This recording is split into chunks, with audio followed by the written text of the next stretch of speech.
Some new baby peregrine falcons in the central west of New South Wales are attracting a global audience. Researchers have set up a live stream of their nest, providing a special insight. Dr. Scilla Kinross from Charles Sturt University is overseeing the project, and she joins us now from Summerhill Creek, just north of Orange. Scilla Kinross, welcome. So this is so calming and addictive watching this. Have you been surprised about how popular it's become? Yes, I have been surprised. I guess it's the private insight into the lives of the peregrines. That's something you just can't do in the field easily. Well, you can't really do it at all unless you sort of climb up huge cliffs and things. And so but it's interesting, and it's from people all over the world as well, from Latvia and Brazil, all over. Amazing. Yeah, okay, so we've got a shot of the live stream up now. So this is what's happening in a little tower north of Orange right now. So introduce us to the brood and tell us what they're up to. Well, we have two chicks. They're 2 weeks old. They are just lying in a big heap at the moment because there's a little bit of activity there. They've had 5 feeds today, so they're very well fed. They've had pigeons and rosellas, lots of starlings. So that's what you can see, and that's Mum. We call her Diamond. She's sitting on the ledge, looking probably just keeping guard, keeping a watch out for her mate, who has been hunting today. Now she's actually started hunting too as well, because the chicks now, the nestlings have got a secondary down on them, which means that they can keep themselves warm. They don't have to be brooded by the parents all day long now. They are able to regulate their own temperature and move. They'll start moving about the box soon, and the adults can spend more time away hunting. Yeah, and so did you say how old the chicks are? They're 2 weeks old.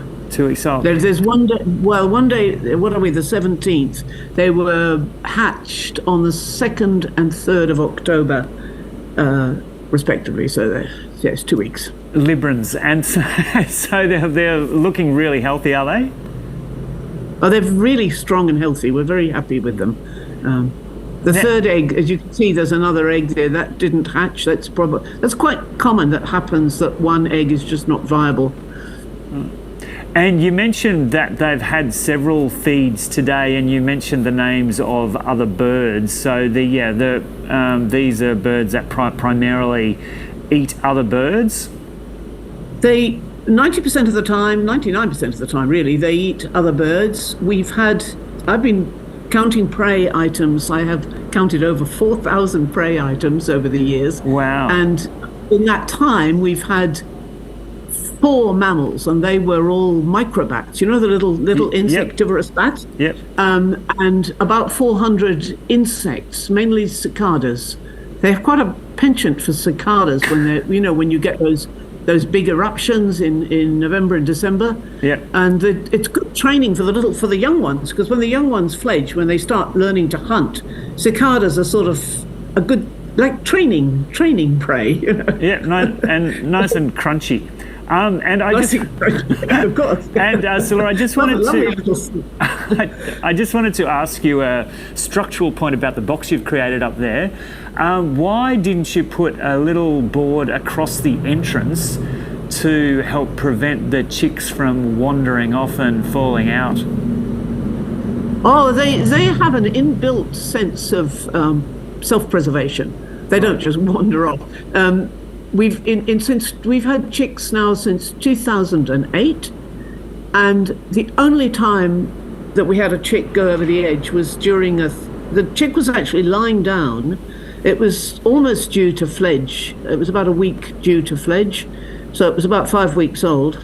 And we had this terrific thunderstorm, huge winds, and it blew the bird out of the box. We were never able to find it, that one. But they don't. They'll quite often go and sit on the ledge when they're a bit older. Yep. But they seem to know. In fact, quite often they're a bit reluctant to leave. And do you blame them? It's a 35-meter drop. There are no other ledges nearby. So when they go, they have to make a good go of it. And the parents often have to sort of try and persuade them to come out. So you'll see push them out of the nest, like my mum and dad. They don't push them out of the nest. What they do is they fly past with tempting morsels. They'll fly past like cicadas. They'll say, come on. They won't give them anything to eat. So they'll say, if you want food, now is the time. You have to make the jump. You have to go. This is how you do it. And so you mentioned they're 2 weeks old now. When will they fly off?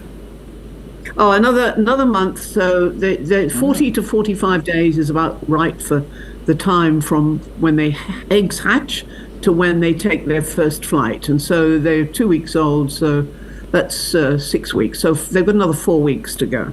And so do they return to the nest repeatedly over the coming year, or once they jump out, they've got to go and find their own home? No, the parents will look after them for another 2 or 3 months usually. Yep. We have some recalcitrants, particularly young males. We're not like teenage boys that won't leave home. We've had a few that won't go, but they often come back into the nest. The cameras go for 365 days a year, and you can often see the youngsters come back to the nest, and then often sit on the top of the tower. And we have a camera that's focused on the top of the tower in which the nest is built as well. So it's good opportunities to watch them learning to fly. And the parents will keep feeding them until they can catch their own food, basically. Right.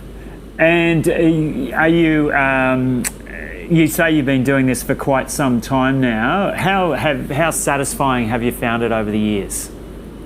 Oh, it's wonderful. I mean, I'm getting to the age where the idea of climbing up, 300-meter cliffs is terribly appealing.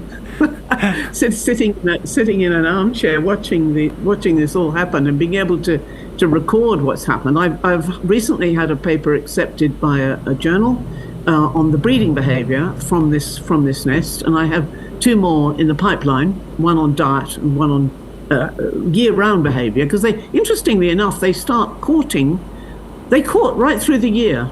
They have these pair bonding displays where they bow to each other and sometimes beak, they beak each other. And that happens all the year round, which is something we weren't that aware of. Oh, good stuff. Okay, Scylla, it's been so good to have a chat to you, and so nice to chat about something so cute and uplifting. Good on you for the work you're doing, and thanks for having a chat to us. Well, thank you so much for asking me. It's been a pleasure. Good stuff. Oh, and just before you go, if people want to see the live stream, where do they go?